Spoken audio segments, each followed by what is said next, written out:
Dioff recupera, occhio che c'è lo spazio per affondare per la Leonzio, un po' scoperto la Sant'Antonio centralmente, la palla sfila, Dioff in area, Dioff, l'appoggio sotto misura con la palla a rete, il vantaggio della Leonzio al minuto 11 di questo secondo tempo, la rete di Giacomo Sinatra.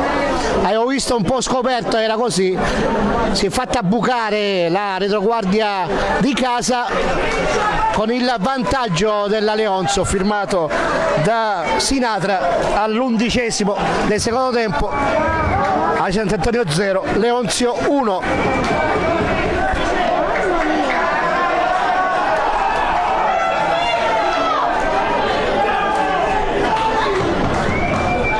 Saggiamente per questo tentativo di affondo non è andato a buon fine, occhio che c'è superiorità numerica per la formazione della Leonzio sul binario di sinistra quarto in aria, finisce a terra e c'è calcio di rigore.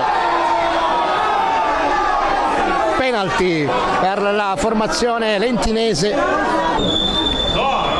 37° della ripresa, calcio di rigore per la Leonzio, lo stesso Quarto che si è procurato il penalty contro Di Martino, va Quarto e la palla è a rete, il raddoppio della Leonzio al 36° del secondo tempo, la rete di Brian Quarto per il raddoppio della Leonzio ad Aci Sant'Antonio per 2-0.